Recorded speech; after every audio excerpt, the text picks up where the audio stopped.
I'm James Ishmael Ford, James Meon Ford.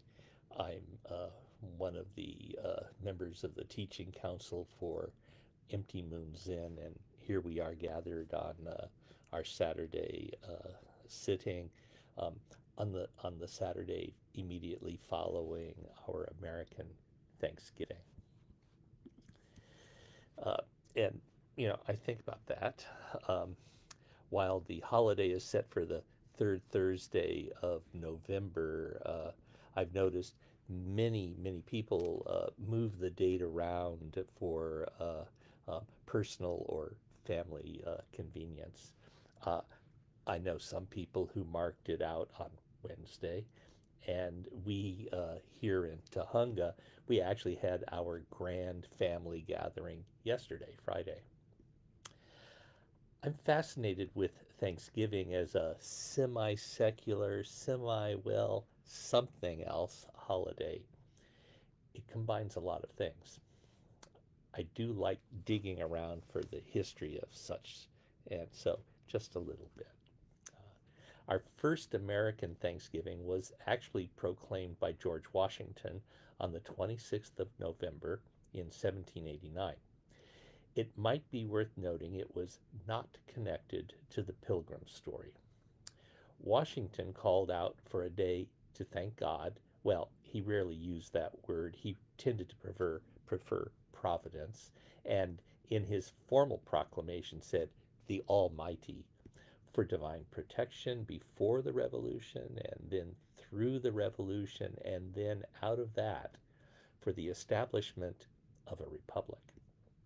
When Thomas Jefferson became president, he chose not to continue the proclamation, and as a national holiday, Thanksgiving was only sporadically observed in subsequent years. That is, until 1863, when, in the midst of our terrible Civil War, Abraham Lincoln proclaimed a regular Thanksgiving holiday to be observed on the last Thursday in November. It was a somewhat darker thing than Washington's. For Lincoln, as he said in his proclamation, and I quote it, I recommend to the American people that while offering up ascriptions justly due to him, they do also, with humble penitence for our national perverseness and disobedience, commend to his tender care all those who have become widows, orphans, mourners, or sufferers in the lamentable civil strife in which we are unavoidably engaged, and fervently implore the imposition of the Almighty hand to heal the wounds of the nation and to restore it as soon as may be consistent with divine purpose to the full enjoyment of peace, harmony, tranquility, and union. Through an act of Congress in 1885, Thanksgiving became an official federal holiday. It wasn't until 1942 that the third Thursday in November was enshrined into law. Franklin Roosevelt was hoping to boost retail sales in the run up to Christmas. At least throughout my adult life, I found this holiday complicated. On the one hand, a worthy thing, a time simply to celebrate the goodness of life, to just be thankful. As Meister Eckhart wrote, if the only prayer you ever say in your entire life is thank you, it will be enough. But on the other hand, this observation has come to be attached to an extremely problematic story. For those who care, this joining of the Pilgrim story, along with a collapsing of two different English customs, an autumnal Thanksgiving, a time of feasting, usually including drinking, and all around celebration, and occasional days of humiliation, which called for fasting, prayer, and repentance, such as we hear most clearly from Lincoln in his proclamation, gathered together ultimately seems to trace to the Unitarian minister, the Reverend Alexander Young, in his book, Chronicles of the Pilgrim Fathers. That mixed up holiday, including, of course, Franklin Roosevelt's timing for business purposes, has gradually enshrined itself in the national consciousness. So, for many Native Americans and those sympathetic to their plight, this day has become a national day of mourning. not unlike the original sense of days of humiliation, I notice. For me, these things are inextricably linked. One people's blessing is often another people's curse. Our American culture, as wondrous as it is in many ways, is also built upon piles of bones.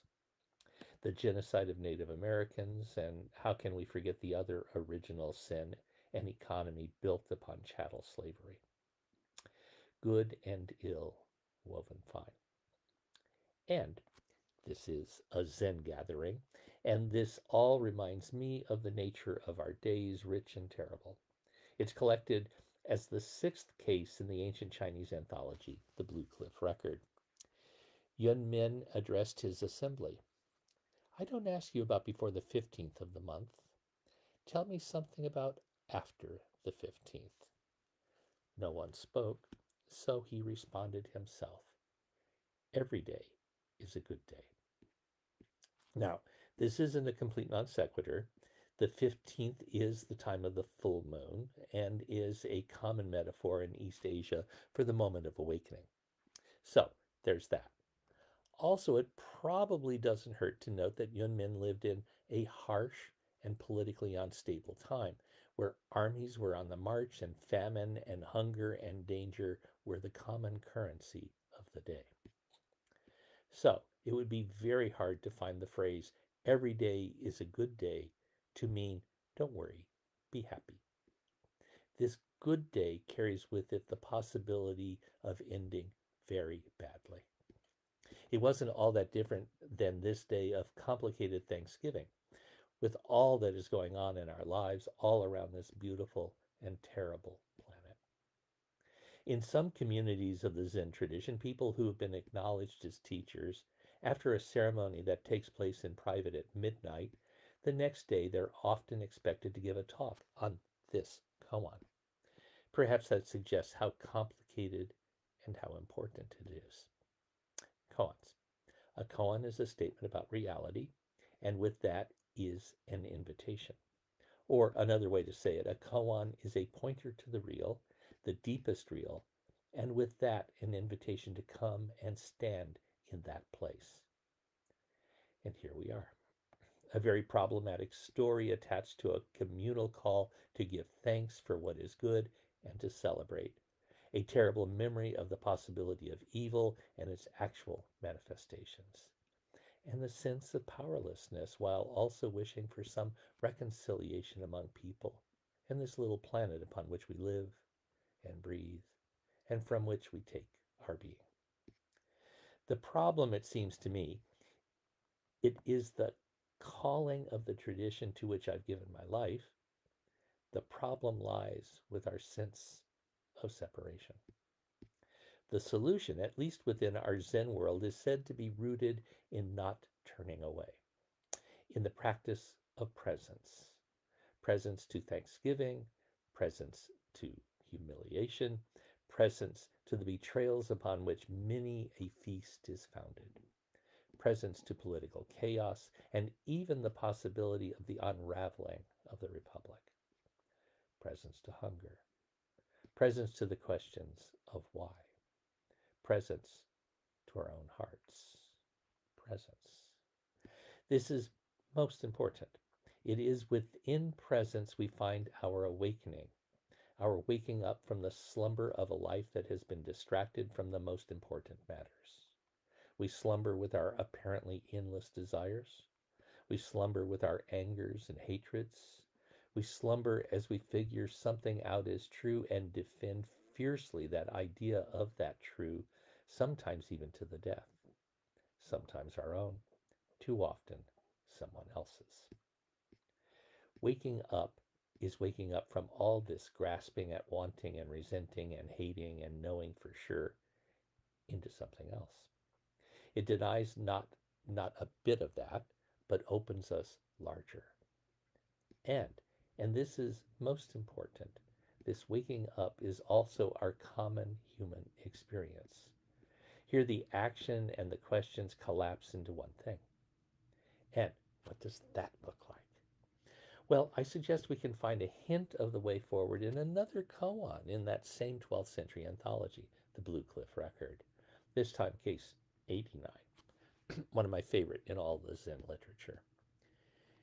Yun Yan asked Dawu, how does the Bodhisattva Guanyin use those many hands and eyes? Dawu answered, it is like someone in the middle of the night reaching behind her head for the pillow. Yunmin said, I understand. Dawu asked, how do you understand it? Yunyan said, all over the body are hands and eyes. Dawu said, that's very well expressed. But it is only 8/10 of the answer. Yunyan asked, how would you say it, elder brother? Dawu said, throughout the body are hands and eyes. Both Yunyan and Dawu were students of the same teacher and would themselves each become famous teachers in their own right. According to some traditions, they were actually brothers. While unlikely, it points to a deeper truth. But the really important thing for us here today is the penumbra of this holiday of Thanksgiving, is that both these monks had their ideas of self and other collapse and saw deeply into authentic interconnectedness. At the time this story takes place, Dawu perhaps sees a bit deeper than his Dharma brother, although, perhaps not. In the great way, we play a lot, each of us taking different parts in turn, and play is, in fact, one of the primary spiritual disciplines. That noted, in this conversation, we get a sense of what it means to move from the interdependent web as a really good idea to where it describes who we actually are. Here, now.